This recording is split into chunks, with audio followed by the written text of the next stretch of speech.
Hello, just to welcome everyone to the bi-monthly meeting of the Assurance, Audit and Risk Committee, which has been held hybrid. And if I'm going to hand it over to Denise here to read the summons and the recorded attendance. Thanks. Thank you, Chair. Good afternoon, members. I'll just proceed with the attendance. Alderman Darren Guy. Alderman Keith Kerrigan. Here, Denise. Alderman David Ramsey. Councillor Michaela Boyle. And Shaw Denise here. Councillor Sean Carr. Here, Denise. Councillor Emmett Doyle. Here, Denise. Councillor Stephen Edwards. And Shaw, Denise.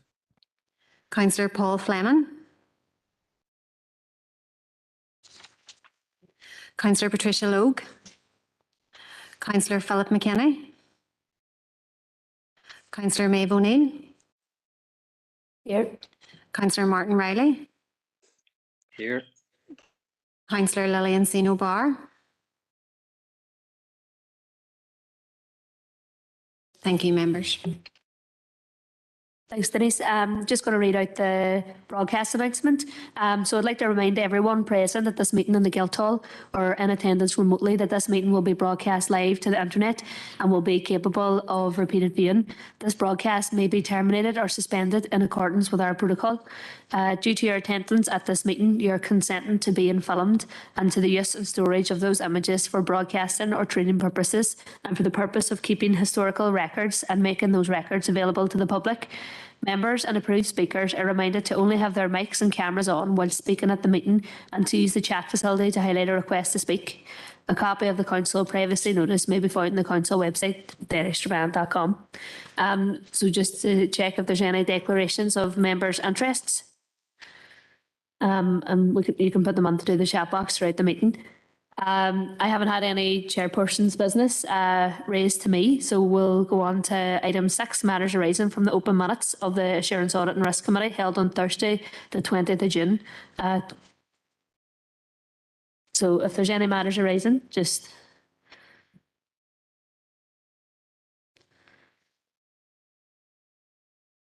So it doesn't look like there's any matters arising.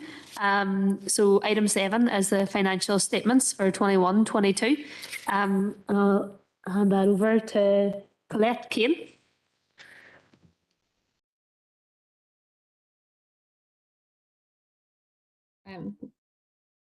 Hello, Chair. I think this item's for maybe for Council.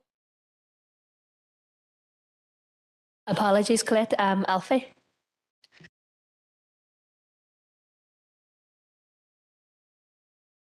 Yeah, thank you, Chair. Members, I suppose back in June we approved our financial outturn and our governance statement that went into our accounts, which were submitted to Department for Communities by the statutory deadline of 30th of June. So since that point, obviously, the audit of those financial statements has been taking place, and I suppose from our perspective, the key is that there's been no material adjustments made to those accounts. So the financial position that we reported at that point remains the same. So, Chair, I'm happy to take any further questions on it, but that obviously today we'll consider the auditors' findings from their audit work and also any recommendations they've made in relation to any procedures or that around those. Thank you, Chair. Thanks, Alfie. If any member wants to speak, just raise your hand or put it in the chat box.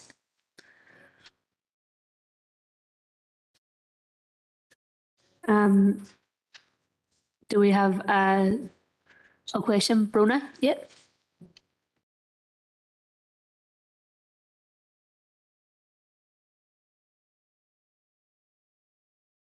Bruna, do you want to come in?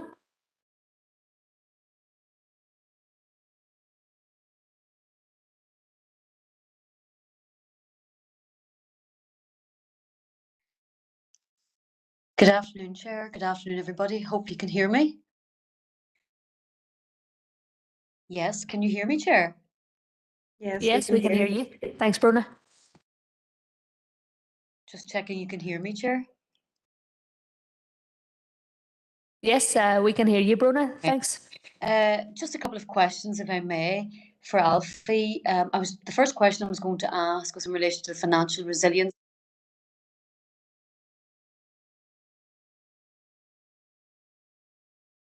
Yeah, I can hear you. I can hear you now as well. I was going to ask Alfie about the financial resilience position and in relation to the recurring costs of the recent industrial relations situation and the impact on the business going forward, and also in relation to LPS and the ability that they're indicating of collecting the rates in these difficult circumstances and what they hope to do with the bad debts potentially that they'll be seeing coming through. Thank you, Chair.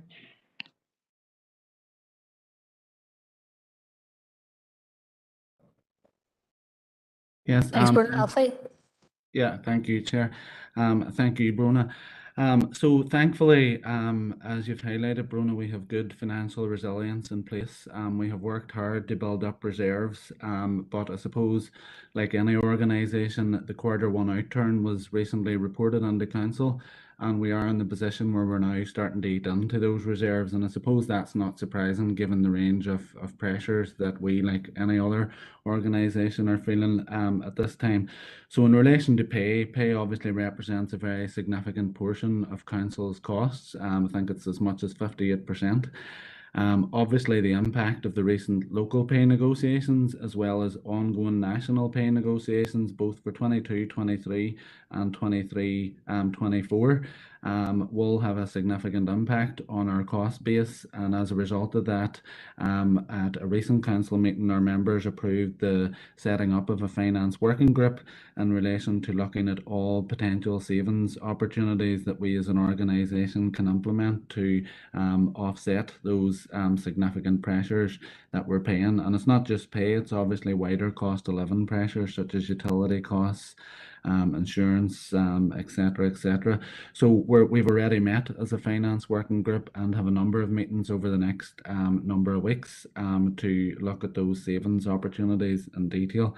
The second risk that you highlighted there was in relation to land and property services and rate-based income. And thankfully, I suppose since the start of the pandemic, we've highlighted this as a very significant risk. Rates funds 80% of our services. And thankfully, I think through prudent financial management, we've set aside recurrent provision within our rates to offset that risk. I suppose in two aspects. There's not only the risk of bad debt, there's the risk of revaluation appeals, which is significant, given that there's a significant element of our rate base which is under appeal from the previous reval process. So we have, I think we're one of the only councils to have made recurrent provision within our rates to, I suppose, hopefully cushion that. But it does remain a substantial risk, and one that we are in constant engagement with LPS to understand any new developments in relation to significant debt write-offs or any successful revaluation appeals. So I suppose our key control there is that we have made recurrent provision within our rates, and we'll be looking at the adequacy of that provision now in our upcoming rates process for the year ahead. I hope that answers the questions, Bruna. Thank you, Chair. Thanks, Alfie. Bruna, are you content with those answers? Yes, Chair. Obviously, the council has been very prudent in making recurring provision. So it's good to hear of the position the council is actually in. And I just want to thank Alfie and his team for all the great work they've done on the accounts, because I know it's a huge task in itself. So thank you, Chair. Thank you, Alfie. Can Councillor McKinney and Councillor McGowan's attendance be recorded there, just from the chat box? So members, we need to someone to propose the approval of the financial statements for including the annual governance statement for the year ending the 31st of March. Propose me, Councillor Boyd. Brilliant, thanks. And Councillor Logue here has seconded then. So that's agenda item 7. So to agenda item 8, the draft report to those charged with governance for 2021-2022. So I think this is yourself, Colette, now. Thanks. Thank you, Chair. So we have the draft report to those charged with governance on the audit of the 21-22 financial statements, which have just been presented. So I'll take members through the highlights of the report then. I suppose just up front, can I just express our thanks to Alfie and his team for their coordination or their cooperation during the audit, and it's been once again a very smooth process, and it's great to get to this stage. In terms of the on page 1 of our document, the proposed audit opinion, is proposed that the auditor will report on the financial statements with an unqualified audit opinion, which is the best opinion you can come from. And but just to highlight that once again, as we have in previous years, we'll be including a paragraph called an emphasis of matter paragraph, which really brings to the attention of anyone reading our certificate that there is some uncertainty around the funding position of the City of Derry Airport. But we are very content that it has been properly disclosed within the financial statements, and therefore it is just, it's not a qualification, it is just a paragraph to draw readers to that, to our attention to that paragraph. In terms of misstatements, then there's one uncorrected misstatement at this point of 120,000, which I'll bring to your attention as we move through the document. The audit is virtually complete, and we just have a couple of things that we're waiting on, and once the accounts are signed, we'll do a final check of those as well, and then we hope to be in the position to sign those on Friday of this week, which is the statutory deadline. So then just in terms of looking ahead, we finished one audit and we seem to just start again on the next audit. But the audit of the 22-23 accounts will be slightly different in our audit approach. We're required, as you know, to comply with international standards on auditing, and those have changed quite radically. So our audit will be slightly different, but we'll get in touch with the Chief Executive this autumn to explain that a little bit more, and I will explain that further to you at subsequent audit committees as well. In terms of what you have to do today then is just to review the findings of this report and be content with our findings. Members will remember that at the outset of the audit, when we brought our audit strategy, we identified 2 significant risks, and these are outlined on pages 5 and 6. The first of these is a normal significant risk we apply to all of our audits, and it's required under our standards, and that's the presumed risk of material misstatement due to fraud from the management override of controls. We carry out a suite of tests, and you can see there that on page 5, no issues arose from those tests, so we are content. And then the second significant risk is the one I referred to earlier, which is around the City of Derry Airport. So we do know the funding position has been uncertain on that. So we do quite a lot of work right up to the date of signing, really, to see what the position is. So as a result of that work, we've decided once again to include that paragraph I spoke about earlier in our certificate. In terms of other findings from the audit, this is just on page 7 and 8. You'll see there we're required to report back to you the various things. And first of all, just in terms of the standards of financial reporting, that we're very happy that the Council has robust processes, and the accounts that are produced for us to audit are very good quality. We're content with the accounting policies included within the accounts and the accounting estimates and financial statement disclosures. Regarding going concern, and this is something that we're required to look at as well, and although we do have some concerns about the City of Derry Airport funding position, which I referred to, we also highlight the issue which Alfie has referred to earlier around increased energy and other costs, and we emphasise that it's essential that there are detailed financial projections and careful monitoring. I think Alfie has outlined some of the things that Council are doing around that as well.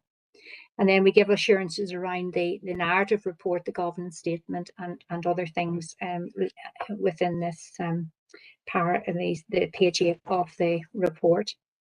And just moving on to the findings from our audit then. So we have 6 findings. 2 of those are priority 2 findings. And the first of those priority 2 findings is around the landfill provision, which is quite a substantial figure within the accounts.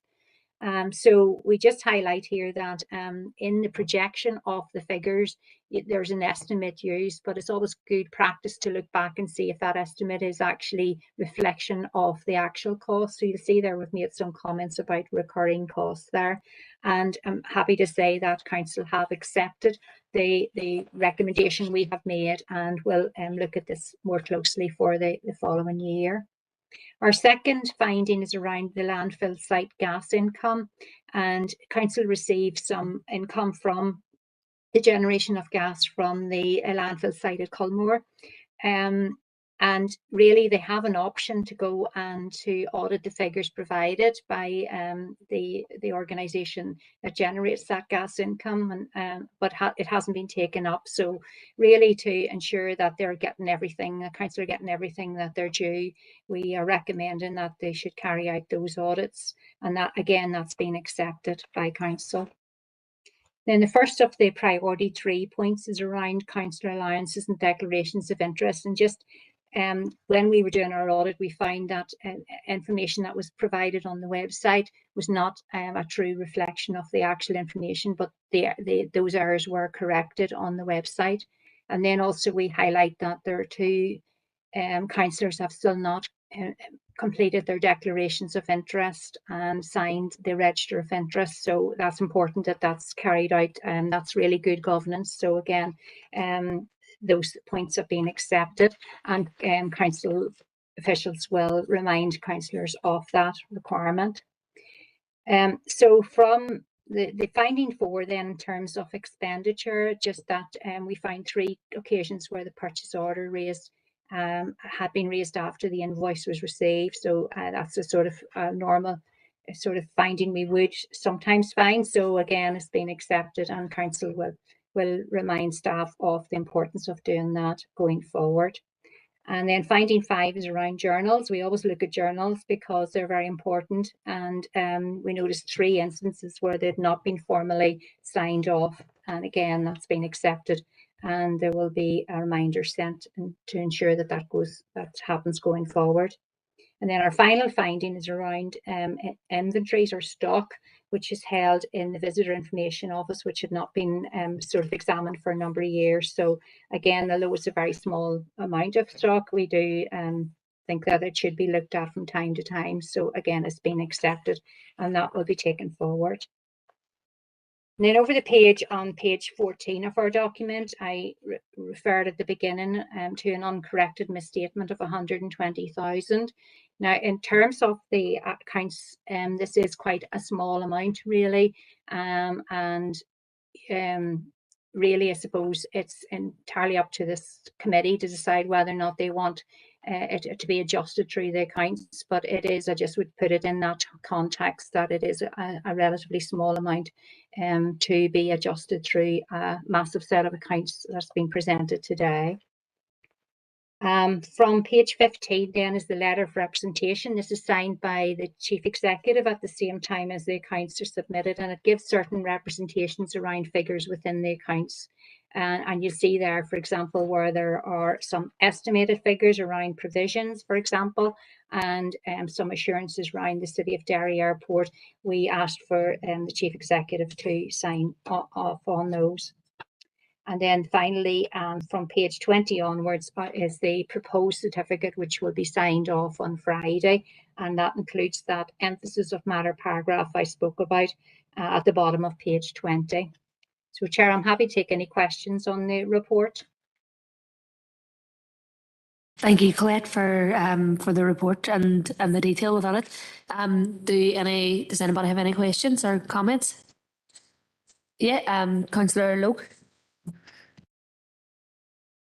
Thank you, Chair, and thank you, Colette, for that report. I'll just maybe work backwards on the misstatements, uncorrected misstatements. I think given that the threshold, the trivial threshold is coming up at 36,000 and ours is 120. Well, I do think that needs to be corrected. Given that it's nearly 4 times over the threshold. So I think for good business, we need to ensure that that all assets are recorded in an accurate way. So I would propose that we do that. On the stock from the visitors office, I know you're saying it's amounting to maybe £10,000.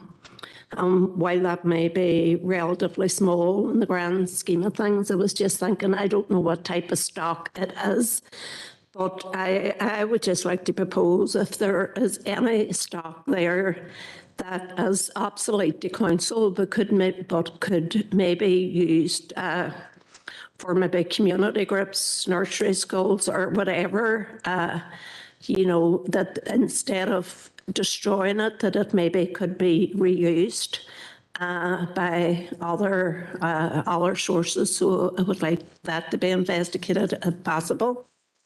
And I suppose just on the sorry, I have it written down here, the signed register of interest.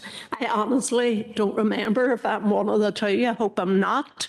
But instead of a blanket statement going out to councillors, which does normally happen, I would suggest that those two councillors are maybe written to individually to you know, advise them and just to remind them to do that. And I hope I'm not one of them. But anyhow, we'll see. And just I suppose on the purchase orders, it is very, very important that all purchases made by council are done in a correct manner. And I've no doubt that I'm not saying that there was anything done underhand here at all, but just to ensure trust and compatibility with everything else the council do, I would suggest that, you know, going forward, that those responsible for entering on purchasing all these things is done in the correct manner. But again, thank you very much, Colette, for your report. Thank you. Thank you, Councillor Logue. I'm going to bring Alfie in on the uncorrected misstatement, if that's okay. Yeah, thank you, Chair, and thank you, Councillor Logue. So I suppose firstly, I would just clarify the nature of the uncorrected misstatement. So each year we have a number of claims and we need to make an estimate of what the liability will be to settle those claims. And we obviously do our accounts in May, and we use all the information available at that point in time to assess those provisions as well as we possibly can. So obviously the auditors have 3 more months in which to assess all up-to-date information, and unfortunately in this year, as in the previous year, some more information has come to light which has shown that potentially 1 or 2 of the claims we have slightly under provided for. From my perspective at this point in the audit, given that the accounts need to be signed on Friday, it would be my preference that that misstatement isn't adjusted in our accounts, because there's a risk that they wouldn't be signed in time, because there would be a massive amount of work in working that adjustment through our accounts. But what I would propose, members, for your consideration is that will immediately be reflected in our 22-23 management accounts, along with our updated assessments of the claims. So it's not presenting any financial risk to us. We will immediately be accruing for that additional liability in this year's Q2 financial management information. So Chair, that's my, I suppose, recommendation, but it's obviously for members to consider. Thank you. Thank you, Alfie. I'll just bring Councillor Logue back in here. Thanks, and thanks, Alfie, for that. And given further clarity, then I will ask that my recommendation be disregarded, and we go ahead with what you're proposing. Thank you. Thank you, Councillor Logue. I'm going to bring in Councillor Edwards now. Chair, thanks very much. Yep, thanks for the report officers for the reporting. I work in finance in the Big Four, so well aware of issues around purchase orders and journals, etc. But one thing that did sort of stand out to me was finding two around the gas income. This is something I'm unaware of, Chair, to be honest, and Colmore. So I'm not too sure if this is the right committee to ask about it, but is gas being produced at this site in Colmore, and is that gas used then as it's sold into the domestic domestic market? I suppose I'm not too sure if it's the right committee. And I know that it says there that we do receive annual royalties. Have an indication what what cost there, what amount of money we do receive from that? I know there's a recommendation there that those are audited. And Chair, with the if we have any control over the price of that gas, if it's been sold in the domestic market, is there any way that council can look at that in terms of reducing costs, given the cost of living pressures that households and businesses are impacted? But Chair, I'm saying that and not knowing the context of the income received from this gas generation. But if clarity could be given on that, it would be appreciated. Thank you, Councillor Edwards. I'm going to bring Alfie back in again on that point. Thanks.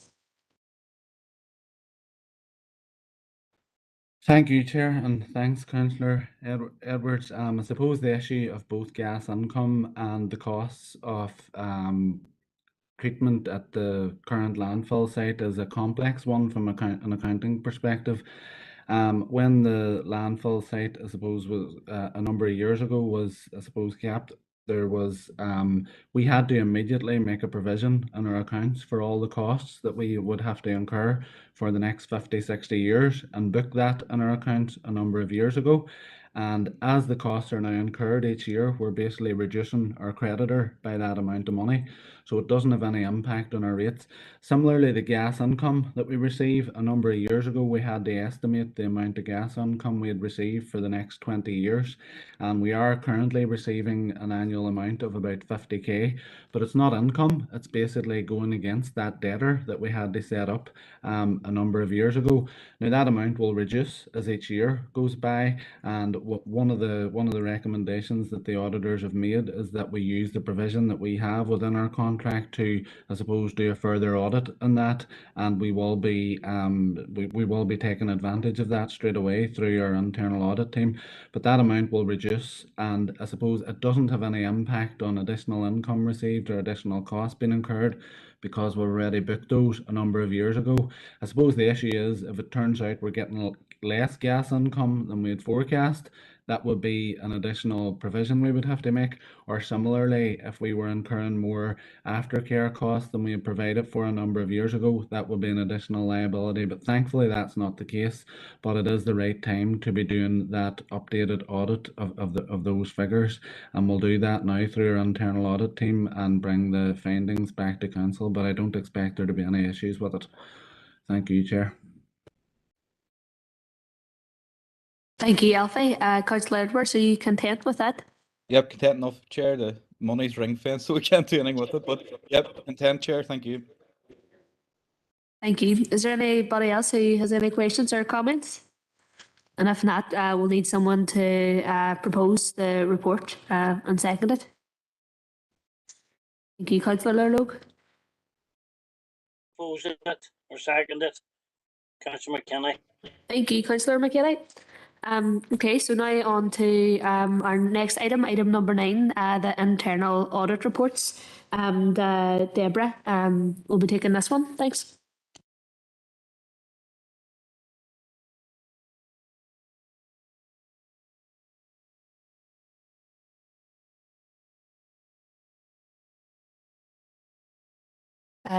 We're having sound issues hearing you, Deborah.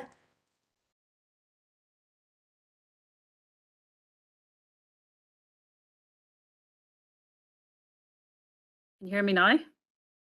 Yeah, we can hear you now. Thanks. Okay, thanks, Chair. The purpose of this report is to update members on the internal audit work carried out within Derry City and Strabane District Council in the period June to September 2022. The following audit work has been finalised recently: the internal audit of North West Region Waste Management Group and the follow-up internal audit of Waste and Environmental Management. In relation to the audit of North West Region Waste Management Group, the purpose of this review is to provide the Assurance, Audit and Risk Committee and senior management with an assurance on the adequacy and effectiveness of internal control over the audit area of North West Region Waste Management Group. Internal audit is satisfied that the internal systems and controls are adequate and were operating effectively at the time of the audit review. And as a result, the audit has received a satisfactory assurance rating, which is the highest rating available. Internal audit made 2 recommendations as a result of this audit in the areas of purchase orders and contract management. And a summary of these recommendations with the management response can be found in the table of recommendations section of the report at page 169 of the committee papers. The next audit completed was the internal audit of waste and environmental management. In May 18, internal audit completed an audit of waste and environmental management, and on the basis of the audit work carried out, the controls in place at that time provided the assurance level of improvement needed. In total, 73 recommendations were made to strengthen the control environment. Internal audit has recently completed a follow-up audit to determine whether the agreed recommendations have been implemented.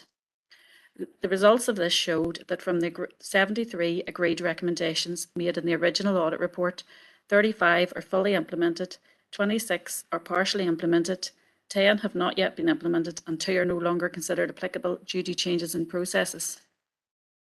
As a result of the progress that has been made since the original audit report, this follow-up audit has been given the assurance level of satisfactory. However, there is still some work to be undertaken to address all the recommendations fully. The current position on each of the recommendations and the details of follow-up testing are set out in the report, with the detailed commencing at page 179 of the committee papers. Other internal audit work undertaken. This included assisting with the completion of the annual fraud risk assessment questionnaire, and in addition, internal audit continue to be available across the council to carry out reviews of financial, governance and operational arrangements as required. There are no implications arising as a result of this business, and internal audit now seek members' comments on the internal audit reports. Thank you, Chair. Thank you, Deborah. Do any members have any comments on these internal audit reports? Yeah, Councillor Lowe. Thank you, Chair, and thank you, Deborah, for that report. While it is good to see that 35 have been implemented and 26 are in the process, I think it is imperative that we encourage that all those recommendations are implemented as soon as possible. Thank you.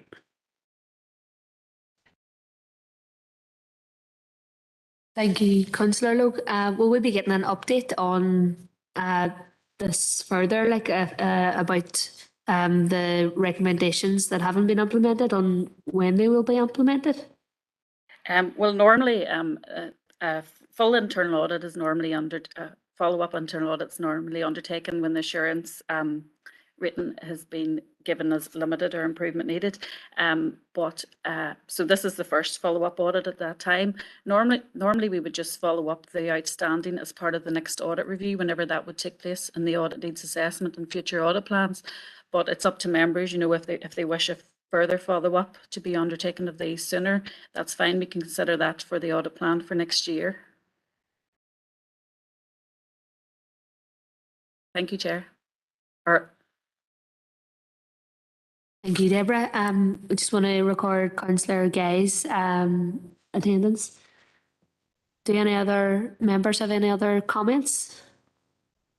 Chair, I suppose just following on from that, I think that because there are 9 partially A1 priority levels outstanding and 17 A2, I do think that, you know,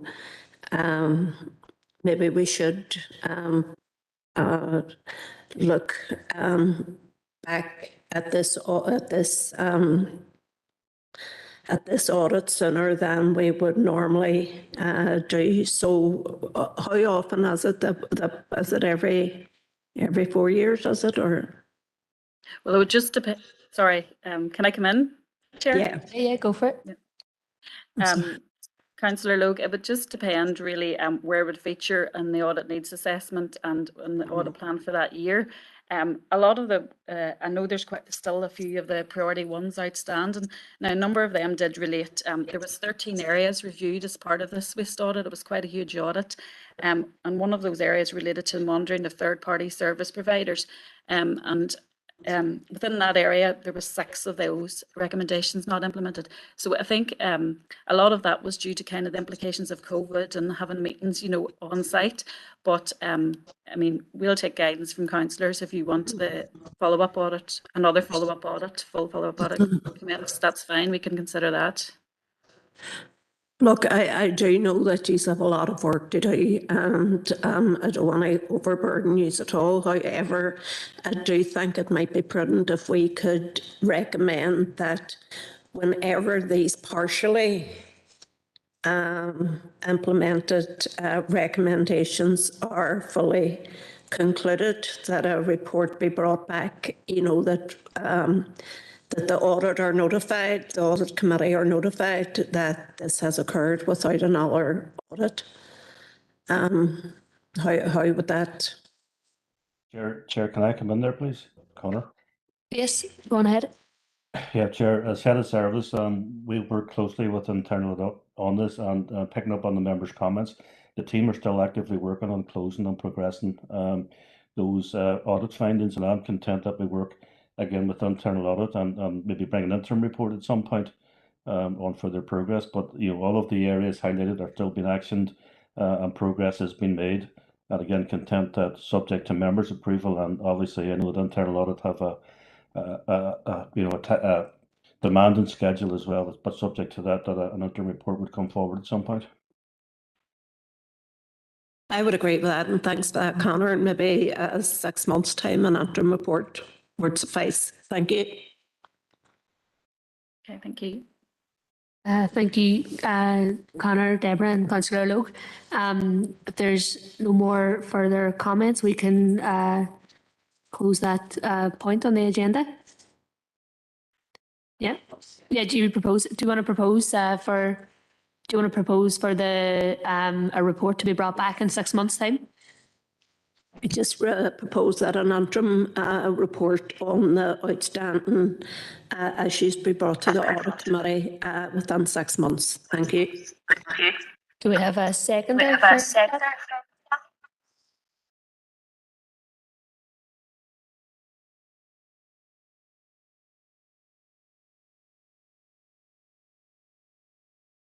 Yeah, I'm happy to second that then. Okay, so we'll move on now to open for information section. So we have 3 items under that, item 10, 11 and 12. So if there's any members who have any comments or issues to raise in those, please do so now. Just put your name in the chat box or just raise your hand. Thanks.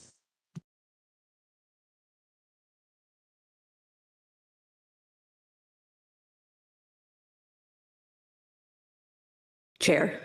Yes, Councillor. I think it's item 10 on the procurement of the COVID support and community groups. So where we led, there has been no tenders. I suppose there's still a working group ongoing on that, isn't there? Yeah. Denise here. Yeah, thanks, Councillor Logue. So the report outlines now exactly all the steps that we have taken since the motion went through the council, and you'll know that we revised the terms of reference following the working group that met back in March, April time. We revised the terms of reference and we went out, we did a further 2 procurement exercises over the summer. One was to, the 2 obviously went out separate to 2 different select lists. We didn't get anybody that came back, and then we put the 2 out to an open tender exercise. And again, we didn't get anybody to come back. So that's 3 tender exercises that have been completed, and we still haven't got anybody. So at this stage, I suppose from an officer's perspective, we're just not sure where to go next. But the working group didn't meet, Councillor Logue. If you remember, after we revised the terms of reference, the working group recommended that we brought it back into committee. The committee approved it, and it went back out then over the summer again. But I suppose this is really for members to consider it and to see where do we take it next. And if you think that it's appropriate, we take it back into a working group and see if we can take it further, or, you know, what we can do if members can suggest anything. Happy to take members' guidance on this one. If you don't mind, I'll leave it to full council to make any type of proposal. Okay, thank you. Thanks, Denise. Thanks, Councillor Logue. I'll bring in Councillor Edwards. Chair, thank you very much. Just on the same item, Chair, I think it's very peculiar that 20 companies expressed an interest, but none submitted a tender, and they're saying, you know, that the volume of existing work, are not able to put a team in place. I don't know. In my personal view, I think there's something else with this. If 20 companies express an interest, but none submitted a formal tender, for me, Chair, that raises questions. Do we need to look at the terms of reference again? Do we need more clarity? And I'm wondering if officers have had any other reasons from those 14 companies expressed an interest in the tender, why they didn't go ahead with it? Because I think it's, you know, it's a substantial number of companies. All they have, you know, resource issues in my view. So I'm wondering, was there any other feedback received from other than current resourcing pressures, Chair? I'll bring in Denise here. Yeah, thanks, Councillor Edwards. No, we have tried to seek further feedback from the companies. We've contacted them all through the tender site, and that's the only information that we've got back. I suppose, like yourself, we as officers are surprised. We thought whenever we would have got so many expressions of interest that we would have definitely received submissions, but we didn't. So we're surprised as yourselves, but no, we haven't got any further feedback, and it hasn't been for want of trying to get the feedback. Thank you, Denise. I'll bring in Alderman Gay. Thank you, Chair. Am I right in saying that there was a few of these here companies basically gave the excuse that the timeline wasn't substantial enough for themselves? They provide staff to cover it. If that's the case, then maybe that's the case with them all, and they just didn't go in, because I know the timelines were quite tight on it. Denise again. Again, Councillor Guy, what we have put in is literally all we have received in terms of the feedback from them. Whenever we went to put out the earlier tender, we got feedback to say that the timeline was too open. Then we took it to the members' working group and we restricted the timeline down to see then if we could get anybody. So, you know, obviously we can look at it again and maybe try to find a halfway line between the two timelines, you know, but as I say, happy obviously to be guided by members' wishes on this one.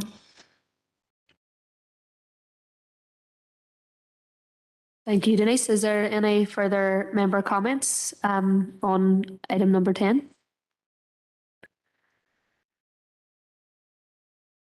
If not, we can close that item. And is there any comments or issues to raise for item 11 or item 12?